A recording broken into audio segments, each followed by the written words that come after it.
Super Bowl Sunday is next weekend, and it can be really difficult to eat healthy at a Super Bowl party. Joining us today, we have Fareway's registered dietitian, Whitney Packebush. And Whitney, you're going to tell us how to stay healthy at a Super Bowl party. Super Bowl parties are really tough because there's so much good food there, but yet it is about the big game.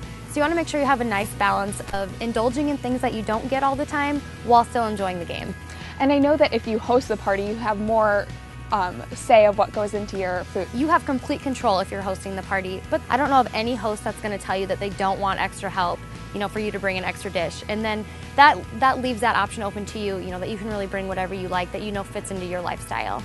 So when you go to your friend's house and you see the spread of food, the guacamole, the chips, the cookies, how do you decide what to eat? Well, first thing you want to do is you want to scan the table and really see what's all there, kind of like you would at Thanksgiving. And you really want to make sure that you pick things that you only get to enjoy that day on Super Bowl, not something that you can enjoy any day, the rest of the year, because you want to really make those calories count and you don't want to splurge on something that really isn't worth it. Whitney, I know you've pulled some healthier food options for Super Bowl parties. Yeah, I've got a cart full, and hopefully this is what your cart looks like too when you're getting ready for the Super Bowl. And chips is a huge part of the Super Bowl. You've got those dips, you need those kind of munchies while you're watching the game.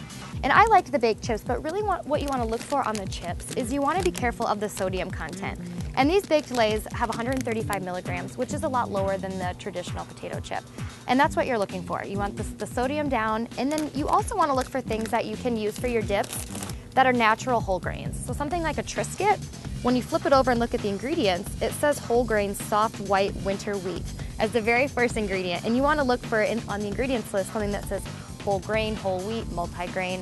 Something like that should be very first on your ingredients list because that means you're going to get the extra fiber, the vitamins, the minerals that come along with those whole grains.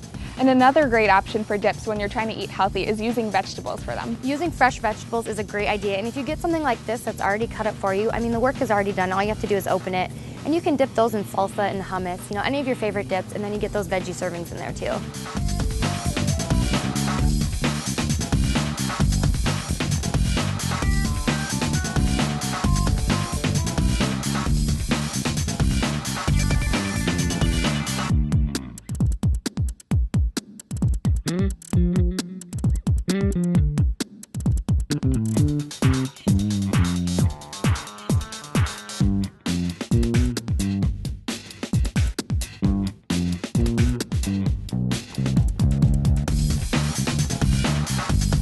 And what kind of salsas do you have in here? I've got a wide variety because any kind of salsa is really great. It's not the salsa that gets you in trouble, it's what you dip in your salsa.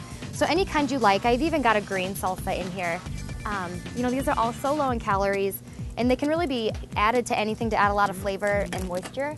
But like I said, you just want to make sure what you're dipping into your salsa is a healthy choice. And salsas are probably going to be better than a cheese dip. Exactly, because those cheese dips are really high in fat, really high in calories, and you can feel a lot better, eating those salsas. So Whitney, what do you have in here for protein? For some protein, I want to start off with the nuts, and I made sure to get some lightly salted nuts because again, the sodium can be a problem there. But one thing with nuts is you want to be careful if you have people coming with special nutritional needs.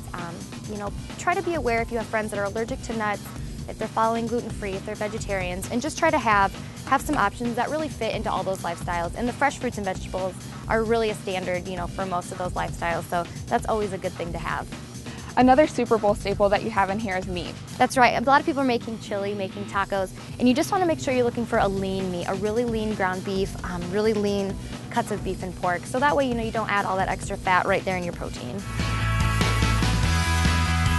So Whitney, do you have any favorite recipes for Super Bowl Sunday? One that I like is called salsa mole, and all it is you just take 2 avocados in a jar of your favorite salsa and mix it together, and it's a really easy take on how to make your own guacamole. It's got all the same ingredients, but you also keep the calories lower because you're adding that salsa in there to kind of cut the fat through of that avocado. So I'll have to keep all of these tips in mind for next Sunday. But Whitney, if viewers have any questions about healthy eating, how can they get in contact with you? You can find me at Fareway.com or email me at sensiblehealth@farewaystores.com.